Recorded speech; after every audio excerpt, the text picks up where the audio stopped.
ಸುದ್ದಿ. ವಿಧಾನಸೌಧದಲ್ಲಿ ಸಿಎಂ ಜನಸ್ಪಂದನ ಕಾರ್ಯಕ್ರಮ ಇದೆ ಇವತ್ತು. ರಾಜ್ಯದ ಬೇರೆ ಬೇರೆ ಕಡೆಗಳಿಂದ ಸಾವಿರಾರು ಜನ ಈ ಕಾರ್ಯಕ್ರಮಕ್ಕೆ ಬರ್ತಾ ಇದ್ದಾರೆ. ಹೈಕೋರ್ಟ್ನ ಮುಂಭಾಗದಿಂದ ಸಾರ್ವಜನಿಕರಿಗೆ ಪ್ರವೇಶ ವ್ಯವಸ್ಥೆ ಮಾಡಲಾಗಿದೆ. ಈ ಜನಸ್ಪಂದನ ಕಾರ್ಯಕ್ರಮಕ್ಕೆ ಸಾವಿರಾರು ಜನ ತಮ್ಮ ತಮ್ಮ ಸಮಸ್ಯೆಗಳನ್ನ ಹೊಂದಿಕೊಂಡು ವಿಧಾನಸೌಧಕ್ಕೆ ಇವತ್ತು ಬರ್ತಾ ಇದ್ದಾರೆ. ಅಲ್ಲೇ ಡ್ರಾ, ಅಲ್ಲೇ ಬಹುಮಾನ, ಅವರ ಸಮಸ್ಯೆಗಳಿಗೆ ಅಲ್ಲೇ ಪರಿಹಾರವನ್ನ ಕಲ್ಪಿಸೋ ನಿಟ್ಟಿನಲ್ಲಿ ಸಾಕಷ್ಟು ವ್ಯವಸ್ಥೆಯನ್ನ ಮಾಡಲಾಗಿದೆ. ಪ್ರವೇಶ ದ್ವಾರದಲ್ಲೇ ಜನರು ರಿಜಿಸ್ಟರ್ ಮಾಡ್ಕೋಬೇಕು. ಸುಮಾರು 10,000 ಜನರಿಗೆ ಅಲ್ಲಿ ಕೂತ್ಕೊಳ್ಳೋದಕ್ಕೆ ವ್ಯವಸ್ಥೆ, ಎಲ್ಲೂ ನೂಕುನುಗ್ಗಲಾಗಬಾರದು ಅಂತ ಯಾವ ರೀತಿ ವ್ಯವಸ್ಥೆ ಮಾಡಲಾಗಿದೆ ಅನ್ನೋದನ್ನ ನೋಡ್ತಾ ಇದ್ದೀರಿ. ಇದು ಇತಿಹಾಸದಲ್ಲೇ ಮೊದಲ ಬಾರಿಗೆ ನಡೀತಾ ಇರುವಂತಹ ಬೃಹತ್ ಜನಸ್ಪಂದನ ಕಾರ್ಯಕ್ರಮ ಅಂತ ಹೇಳಲಾಗ್ತಾ ಇದೆ. ಜನತಾ ದರ್ಶನ ಕಾರ್ಯಕ್ರಮ ನಡೆಸಲಾಗ್ತಾ ಇತ್ತು. ಸಿಎಂ ನಿವಾಸದ ಮುಂದೆ ಆ ಕಾರ್ಯಕ್ರಮ ನಡೀತಾ ಇತ್ತು. ಬೇರೆ ಬೇರೆ ಕಡೆಗಳಿಂದ ಜನ ಬರ್ತಾ ಇದ್ರು, ತಮ್ಮ ಸಮಸ್ಯೆಗಳನ್ನ ಹೇಳ್ಕೊತಾ ಇದ್ರು. ಆದಷ್ಟು ಸಮಸ್ಯೆಗಳಿಗೆ ಸ್ಥಳದಲ್ಲೇ ಪರಿಹಾರವನ್ನ ಕೊಡ್ತಾ ಇದ್ರು. ಆದ್ರೆ ವಿಧಾನಸೌಧದ ಮುಂಭಾಗದಲ್ಲಿ ಅದು ಕೂಡ ಸಾವಿರ ಸಂಖ್ಯೆಯಲ್ಲಿ ಜನ ಬರೋದಕ್ಕೂ ಅಲ್ಲಿ ವ್ಯವಸ್ಥೆ ಮಾಡಲಾಗಿದೆ. ಒಂದು ಮೆಜೆಸ್ಟಿಕ್ ನಿಂದ ಬಸ್ ವ್ಯವಸ್ಥೆ ಇದೆ, ಅದರ ಜೊತೆಗೆ ಬಂದಂತಹ ಜನ ಅಲ್ಲಿ ಕೂತ್ಕೊಳ್ಳೋದಕ್ಕೆ ವ್ಯವಸ್ಥೆ ಇದೆ, LED ವ್ಯವಸ್ಥೆ ಮಾಡಲಾಗಿದೆ. ಎಲ್ಲೂ ನೂಕುನುಗ್ಗಲಾಗಬಾರದು ಅಂತ ಯಾವ ರೀತಿ ಬ್ಯಾರಿಕೇಡ್ ಅನ್ನ ಹಾಕಿ ಅಲ್ಲಿ ವ್ಯವಸ್ಥೆ ಮಾಡಿದ್ದಾರೆ ಅನ್ನೋದನ್ನ ನೋಡ್ತಾ ಇದ್ರಿ. ಬಹುತೇಕ ಸಮಸ್ಯೆಗಳಿಗೆ ಅಲ್ಲೇ ಪರಿಹಾರವನ್ನ ಕಲ್ಪಿಸೋ ನಿಟ್ಟಿನಲ್ಲಿ ಸಂಬಂಧಪಟ್ಟ ಇಲಾಖೆಯ ಅಧಿಕಾರಿಗಳನ್ನು ಕೂಡ ಅಲ್ಲಿ ಇರೋದಕ್ಕೆ ವ್ಯವಸ್ಥೆ ಮಾಡಲಾಗಿದೆ. ಎಸ್ ಸರ್, ಗಮನಿಸ್ತಾ ಇದೀವಿ ಸ್ಕ್ರೀನ್ ನಲ್ಲಿ ಯಾವ ರೀತಿಯಲ್ಲಿ ವ್ಯವಸ್ಥೆ ಆಗಿದೆ ಅಂತ ಅನ್ನೋದನ್ನ. ಜೊತೆಗೆ ಪ್ರಮುಖವಾಗಿ ವಿಕಲಚೇತನರಿಗೆ, ಹಿರಿಯ ನಾಗರಿಕರಿಗೆ, ಅವರಿಗೆಲ್ಲ ಪ್ರತ್ಯೇಕ ವ್ಯವಸ್ಥೆ ಆಗಿದೆ. ಇದು ನಿಜಕ್ಕೂ ಕೂಡ ಐತಿಹಾಸಿಕ ಕಾರ್ಯಕ್ರಮ. ಯಾಕಂದ್ರೆ ಇಷ್ಟು ದೊಡ್ಡ ಮಟ್ಟದಲ್ಲಿ ಈ ರೀತಿ ಜನರಿಗೆ ನೇರವಾಗಿ ಅವರ ಸಮಸ್ಯೆ ಅಹವಾಲು ಏನು ಅದನ್ನ ಕೇಳಿ ಅದಕ್ಕೆ ಪರಿಹಾರವನ್ನ ಸೂಚಿಸ್ತಾರೆ. ಎಸ್, ಈ ಬಗ್ಗೆ ಡೀಟೇಲ್ಸ್ ಕೊಡ್ತಾರೆ ನಮ್ಮ ರಿಪೋರ್ಟರ್ ಚೇತನ್. ಈಗ ಸಂಪರ್ಕದಲ್ಲಿದ್ದಾರೆ. ಚೇತನ್, ಜನಸ್ಪಂದನ ಕಾರ್ಯಕ್ರಮ, ಅದರಲ್ಲೂ ಪ್ರಮುಖವಾಗಿ ವಿಧಾನಸೌಧದಲ್ಲಿ ಇಷ್ಟು ದೊಡ್ಡ ಮಟ್ಟದಲ್ಲಿ ಆಗ್ತಾ ಇರುವಂತಹ ಪ್ರಥಮ ಕಾರ್ಯಕ್ರಮ ಇದು. ಹಾಗಾಗಿ ಸಿದ್ಧತೆ ಹೇಗೆ ಕಂಡು ಬರ್ತಾ ಇದೆ, ವ್ಯವಸ್ಥೆ ಹೇಗಿದೆ, ಜನ ಯಾವ ರೀತಿಯಲ್ಲಿ ಬರ್ತಾ ಇದ್ದಾರೆ ಅಂತ? ಪ್ರತಿಮಾ ಜನಸ್ಪಂದನ ಏನು ಕಾರ್ಯಕ್ರಮ ಏನಿದೆ ಇವತ್ತು, ಅದು ಸಾಕಷ್ಟು ಸಂಖ್ಯೆಯಲ್ಲಿ ಒಂದು ಜನ ಬಂದಿರುವಂತದ್ದು. ಹೀಗಾಗಿನೇ ವಿಧಾನಸೌಧದ ಸುತ್ತಮುತ್ತ ಒಟ್ಟಾರೆ 2,000ಕ್ಕೂ ಅಧಿಕ ಪೊಲೀಸರನ್ನ ಭದ್ರತೆಗೆ ನಿಯೋಜನೆ ಮಾಡಿಕೊಳ್ಳಲಾಗಿದೆ. ರೆಸ್ಪಾನ್ಸ್ ಅಂತೂ ತುಂಬಾ ಚೆನ್ನಾಗಿದೆ. ಯಾಕಂದ್ರೆ ಸಾಕಷ್ಟು ಬೆಳಗ್ಗೆ 8 ಗಂಟೆಯಿಂದನೂ ಕೂಡ ಮೆಜೆಸ್ಟಿಕ್ ಮಾರ್ಕೆಟ್ ಹೀಗೆ ಸುತ್ತಮುತ್ತ ಹೆಚ್ಚುವರಿ ಬಸ್ಗಳನ್ನು ಕೂಡ ಬಿಡಲಾಗಿತ್ತು. ಸಾಕಷ್ಟು ಸಂಖ್ಯೆಯಲ್ಲಿ ಜನರು ಕೂಡ ಸಾರ್ವಜನಿಕರು ತಮ್ಮ ಅಹವಾಲನ್ನ ಸಿಎಂ ಬಳಿ ಕೊಡೋದಕ್ಕೆ ಬಂದಿರುವಂತದ್ದು.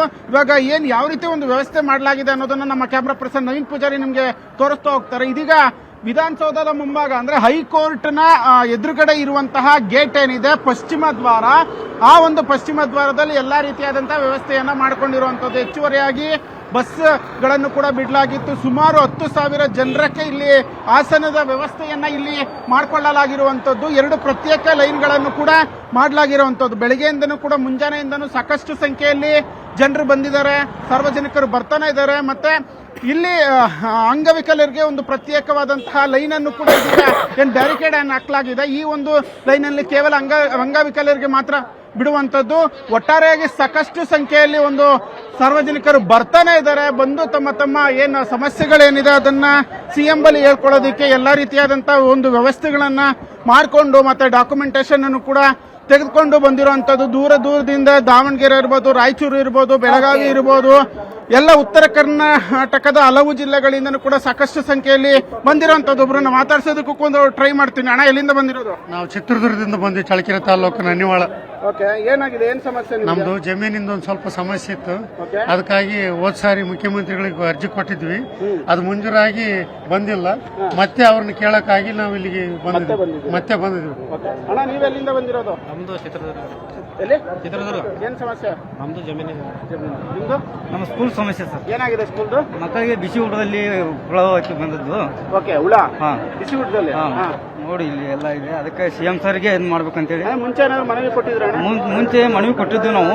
ಅಧಿಕಾರಿಗಳು ಯಾವ ಕ್ರಮ ತಗೊಳ್ಳಕಾಗಿ ನಾವು ಇಲ್ಲಿ ಜನಸಂಪರ್ಕ ಸಭೆ ಬೆಳಗಾವಿ ಜಿಲ್ಲೆಯಿಂದ ಬಂದಿದ್ದೀವಿ. ಬೆಳಗಾವಿ. ನಾವು ಮುಖ್ಯಮಂತ್ರಿ 1 ಲಕ್ಷ ಬಹುಮಾಡಿ ವಸತಿ ಯೋಜನೆ ಅಂತೇಳಿ ಬೆಂಗಳೂರಲ್ಲಿ ಒಂದು 50,000 ಮನೆ ಕಟ್ಟಿದ್ದಾರೆ. 50,000 ಮನೆಗೆ ಅರ್ಜಿ ಹಾಕ್ಬಿಟ್ಟು ನಾವು 1 ಲಕ್ಷ ಠೇವಣಿ ಮಾಡಿ 7 ವರ್ಷ ಆಗಿದೆ. 7 ವರ್ಷದಿಂದಲೂ ಕೂಡ ಒಂದೇ ಒಂದು ಮನೆಯನ್ನ ವಿತರಣೆ ಮಾಡಿಲ್ಲ ರಾಜೀವ್ ಗಾಂಧಿ ವಸತಿ ನಿಗಮದವರು. ಅದನ್ನ ನಾವು ಅವ್ರಿಗೆ ಮನವಿ ಪತ್ರ ಕೊಡಕ್ ಬಂದಿದ್ದೀವಿ. ಆದ್ರೆ ಒಂದೇ ಮನೆಯನ್ನು ವಿತರಣೆ ಮಾಡದಿದ್ರು ಕೂಡವಾಗಿ ಹಿಂದೆ ಇದ್ದಂತ 5 ಲಕ್ಷ ರೂಪಾಯಿ ಹಣ ಏನಿತ್ತು ಒಂದು ಮನೆಗೆ ಅದನ್ನ ಇವತ್ತು 11,23,000 ರೂಪಾಯಿ ಏರಿಕೆ ಮಾಡಿದ್ದಾರೆ. ಈ ಒಂದು ಕುಂದುಕೊರತೆ ಭಯಂಕರ. ನಾವೆಲ್ಲ ಜನಸಂಪರ್ಕ ಸಭೆನಲ್ಲೂ ಕೂಡ ಅರ್ಜಿ ಕೊಟ್ಟಿದ್ದೀವಿ, ಆದ್ರೆ ಯಾವುದೇ ರೀತಿಯ ಕ್ರಮವನ್ನ ಕೈಗೊಂಡಿಲ್ಲ. ಆದ್ರೆ ಇದು ಕೊನೆಯದಾಗಿ ಮುಖ್ಯಮಂತ್ರಿಯನ್ನು ಕೂಡ ಈ ರಾಜ್ಯದ ದೊರೆನೂ ಕೂಡ ಕಾಣೋಣ ಅಂತ ಬಂದಿದ್ದೀವಿ. ನೋಡೋಣ ಅವ್ರು ಏನ್ ಮಾಡ್ತಾರೆ ಅಂತೇಳಿ ನಾವು ಕೇಳ್ಕೊಂತಿದ್ದೀವಿ. ಪ್ರತಿಮಾ, ನೋಡಿದ್ರಲ್ಲ, ಹೀಗೆ ಬೆಳಗಾವಿ ಮತ್ತೆ ಚಿತ್ರದುರ್ಗ, ಉತ್ತರ ಕರ್ನಾಟಕದ ಹಲವು ಜಿಲ್ಲೆಗಳಿಂದ ಬೇರೆ ಬೇರೆ ಸಮಸ್ಯೆಗಳು, ಸ್ಕೂಲ್ ಸಮಸ್ಯೆ ಇರ್ಬೋದು, ತಮ್ಮ ಏನು ವಸತಿ ಸಮಸ್ಯೆ ಇರ್ಬೋದು, ಹೀಗೆ ಸಾಕಷ್ಟು ಸಮಸ್ಯೆಗಳಿಗೆ ಒಂದು ಸಿಎಂ ಬಳಿ ಅಹವಾಲನ್ನ ಕೊಡೋದಕ್ಕೆ ಎಲ್ಲ ಸಾರ್ವಜನಿಕರು ಬಂದಿರುವಂತದ್ದು. Pratima, thank you so much Chetan. ನಿಜಕ್ಕೂ ಬಹಳ ದೊಡ್ಡ ಸಂಖ್ಯೆಯಲ್ಲಿ ಜನ ಬರ್ತಿದ್ದಾರೆ. 10,000ಕ್ಕೂ ಹೆಚ್ಚು ಆಸನ ವ್ಯವಸ್ಥೆಯಾಗಿದೆ, 20 ಬೃಹತ್ LED ಅಂತೆ, ಹಾಗೆಯೇ 36 ವಿವಿಧ ಇಲಾಖೆ ಕೌಂಟರ್ಗಳಿದೆ. ಇದರ ಸದುಪಯೋಗವನ್ನ ಜನ ಪಡೆದುಕೊಳ್ಳೋದಕ್ಕೆ ಇತ್ತ ಧಾವಿಸ್ತಾ ಇದ್ದಾರೆ. ನೋಡೋಣ ಎಷ್ಟು ಜನರಿಗೆ ಅವರ ಸಮಸ್ಯೆಗೆ ಪರಿಹಾರ ಸಿಗುತ್ತೆ ಅಂತ.